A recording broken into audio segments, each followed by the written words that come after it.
संपूर्ण देशाचं लक्ष एका बचाव कार्याकडे लागलं आहे. या बचाव कार्याचं महत्त्व म्हणजे बोगद्यात अडकलेल्या तब्बल 41 जणांना वाचवण्याचे प्रयत्न सुरू आहेत.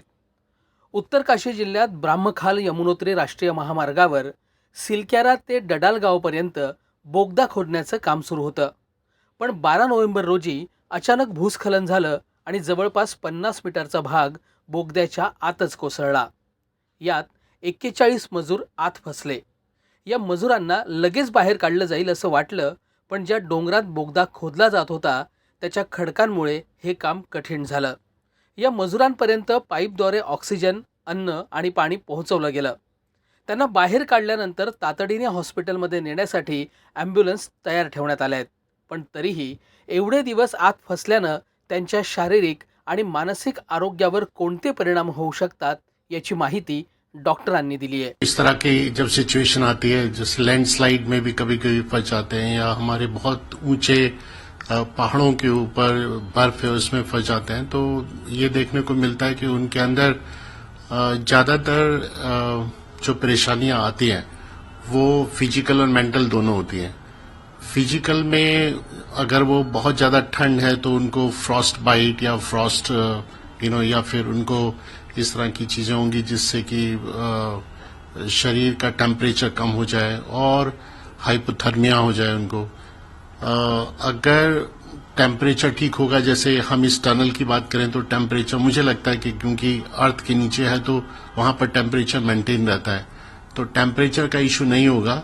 खाना ना मिलने की वजह से एक जो दिक्कत आती है वो है आपकी डिहाइड्रेशन की, या जो हंगर है वो आपको काफी टाइम तक जैसे पानी ना मिले या आपको खाना ना मिले तो आपको बहुत सारे ऐसे चेंजेस आते हैं शरीर में जिसमें आपको इलेक्ट्रोलाइट इम्बैलेंस होता है और उसमें चांसेस होते हैं कि डिहाइड्रेशन हो जाए और मूर्छा की स्थिति आ जाए। तो वो एक डेंजरस होता है जिसमें उसकी जान भी जा सकती है कि आप और अगर कई सारे लोग हैं तो एक दूसरे को हेल्प करते हैं, लेकिन ऐसी कंडीशन आती है कि जहां पर एग्रेसिव भी हो सकते हैं। अगर उनके पास में कुछ ऐसा खाने को है और वो सब कोशिश करेंगे खाने की तो उसमें चांसेस होते हैं कि एग्रेशन हो और वहां पर कुछ इस तरह से आप, लेकिन मुझे जो लगता है जैसा साइंस के हिसाब से कि dehydration is the big issue.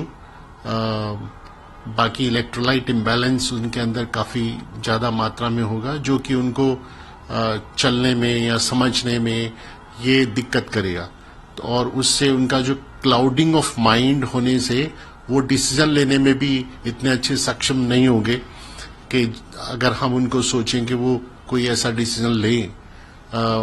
शरीर की जो मसल्स हैं वो काफी वीक होंगी जिससे उनका चलना फिरना भी बहुत मुश्किल होगा, क्योंकि 12 दिन काफी होते हैं और 12 दिन में बहुत सारे शरीर में चेंजेस आ जाते हैं।